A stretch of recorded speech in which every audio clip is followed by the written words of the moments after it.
आम आदमी पार्टी के नेता और शराब घोटाले में मनी लॉन्ड्रिंग के आरोपी संजय सिंह की न्यायिक हिरासत 11 दिसंबर तक राउज एवेन्यू कोर्ट ने बढ़ा दी है।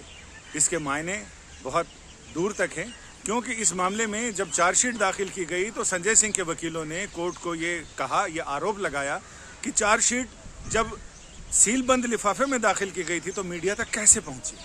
उन्होंने कहा कि मीडिया को पहले पहुंच गई, कोर्ट के पास बाद में पहुंची। कोर्ट ने कहा कि हमने मीडिया रिपोर्ट्स देखी है, उसमें चार्जशीट के अंदर क्या चीज़ें हैं इस पर कोई खुलासा नहीं है, किसी मीडिया के पास नहीं है, किसी रिपोर्ट में नहीं है। वो सामान्य बातें हैं चार्जशीट को लेकर, इसमें हमें कोई गड़बड़ नज़र नहीं आती है। इस पर संजय सिंह की तरफ से उनके वकीलों ने यह भी कहा कि 60 पेज की रिपोर्ट है, अगर वो सीलबंद रिपोर्ट थी तो 60 पेज की रिपोर्ट क्यों है, और 60 पेज की रिपोर्ट मीडिया ने कैसे चलाई, मीडिया को कैसे पता चला। इन तमाम चीज़ों पर बातचीत के बाद ईडी ने यानी प्रवर्तन निदेशालय के वकील ने कहा कि इस रिपोर्ट को सीलबंद ही रहना चाहिए, क्योंकि इसमें गवाहों के नाम हैं और गवाहों के नाम अभी अगर रिवील हो जाएं तो उससे केस की जांच पर असर पड़ेगा। इस पर कोर्ट ने यह साफ किया कि अगर आपको इतना ही संवेदनशील मुद्दा था तो आपने गवाहों के नाम इसे मेंशन क्यों किए, आप बाद में भी कर सकते थे। संजय सिंह के वकीलों ने यह कहा कि ईडी को ये चार्जशीट वापस लेनी चाहिए और जैसी चार्जशीट ये कह रहे हैं गवाहों के नाम के बगैर, वो चार्जशीट दाखिल करनी चाहिए। लेकिन फिलहाल ये चार्जशीट सीलबंद लिफाफे में रहेगी या बाहर आएगी, इसे लेकर कोर्ट बुधवार को अपना फैसला सुनाएगा। कोर्ट ने दोनों पक्ष की दलीलें सुनने के बाद जजमेंट यानी ऑर्डर रिजर्व कर लिया है और संजय सिंह की न्यायिक हिरासत 11 दिसंबर तक बढ़ा दी है। हमारे साथ नवल किशोर झा जी हैं, यहाँ वकील हैं, इनसे हम पूछते हैं इस पूरे प्रकरण के मायने क्या हैं। न्यायिक हिरासत बढ़ा दी गई है और ईडी के मामले आपने बहुत सारे किए हैं, तो ईडी की तरफ से जो ये कहा गया कि सीलबंद ही रखी जानी चाहिए रिपोर्ट, तो इसको लेकर आप क्या सोचते हैं? नहीं, कभी भी इस तरह की जो होती है ये जुडिशियल प्रोसेस है। जुडिशियल प्रोसेस के तहत जज को या न्यायालय को पूरी तरह से अधिकार होता है कि वो जो है न्यायिक अवधि जो है उसको बढ़ाया जा सकता है। जहां तक ईडी की बात है, उन्होंने चार्जशीट में दाखिल किया है तो उनको इस चीज़ की जानकारी कोर्ट को नहीं देनी चाहिए था इसमें गवाहों का नाम है, क्योंकि ये कहना और कोर्ट के अंदर कि गवाहों का नाम है इसके अंदर में, और जज साहब का ये कहना कि अगर गवाहों का नाम है तो ये आप बाहर में क्यों बता रहे हैं, तो ये मुझे लगता है कि कुछ ठीक नहीं है। लेकिन ये कोर्ट की परिधि, कोर्ट के पावर, कोर्ट की शक्ति है कि हमेशा वो 14 दिन की जो न्यायिक हिरासत बढ़ाया जाता है और उसी प्रक्रिया में संजय सिंह की जो है न्यायिक प्रक्रिया बढ़ाई गई है और न्यायिक जो उसकी अवधि है उसकी बढ़ाई गई है।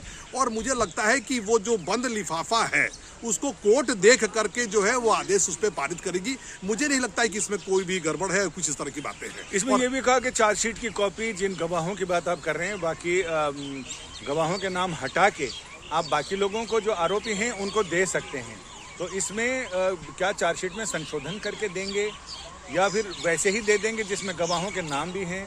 इसीलिए ईडी कह रही है कि इसे सीलबंद लिफाफे में रखा जाए, अभी आरोपियों को ना दिया जाए चार्जशीट। हाँ, क्योंकि इसमें जब ईडी कह रही है कि भाई ये गवाहों को ना दिया जाए या मुजरिम आरोपियों को ना दिया जाए, तो अभी भी वो सील्ड बंद लिफाफा जज के पास में है, तो आप कैसे मुजरिमों को वो चार्जशीट देंगे? जहां तक सप्लीमेंट्री चार्जशीट की बात होती है तो जैसे सप्लीमेंट्री चार्जशीट तभी आप फाइल कर सकते हो जब पुरानी चार्जशीट को आप खोला जाएगा, और जब पुरानी चार्जशीट के अंदर आपने गवाहों का नाम और मुजरिमों को देने की बात कह चुके हैं तो मुझे लगता है कि सेकंड सप्लीमेंट्री चार्जशीट फाइल के कोई तथ्य ही नहीं है और कोई जरूरत भी नहीं है। और मुझे नहीं लगता है कि ईडी इसे फाइल करेगी, जहां तक मुझे कानूनी जानकारी है तो वो फाइल भी नहीं करेगी। और अगले बार जब वो न्याय जो सुरक्षित रख लिया गया आदेश, उसमें कोर्ट जो है अपने आदेश पारित करेगी। यानी मुझे लगता है कि ईडी अगर सप्लीमेंट्री चार्जशीट दाखिल भी करेगी तो तभी जब कोई नया आरोपी गिरफ्त में आता है, हाँ, और उससे कुछ रिवील होता है तो शायद उसकी बातें सप्लीमेंट्री मानी जाएगी। वैसे भी चार्जशीट के अंदर में कोई चेंज नहीं होता है। एक बार चार्जशीट आपने बना लिया और कोर्ट के समक्ष आपने प्रस्तुत कर दिया एक बार, तो दोबारा आप चार्जशीट में संशोधन नहीं कर सकते हैं, बल्कि चार्जशीट दूसरी सप्लीमेंट्री चार्जशीट फाइल कर सकते हैं। और जब आपने संशोधन नहीं किया और उसमें गवाहों का नाम है और एक बार गवाही का नाम उसमें आपने डाल दिया, तो खुलने के बाद आपको मुजरिम को देना ये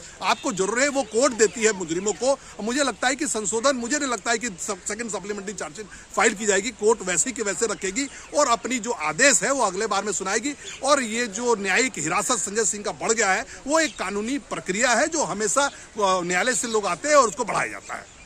यानी कुल मिलाकर मामला यहाँ फंसा हुआ है कि जिसमें गवाहों के नाम है, क्या आरोपियों को वो चार्जशीट दी जाए।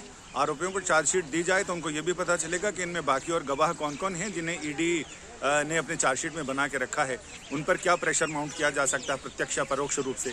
इसे लेकर ईडी के मन में आशंका है, यानी बुधवार को वो आशंका भी दूर हो जाएगी जब राउज एवेन्यू कोर्ट का फैसला इसमें आ जाएगा। संजय शर्मा, दिल्ली।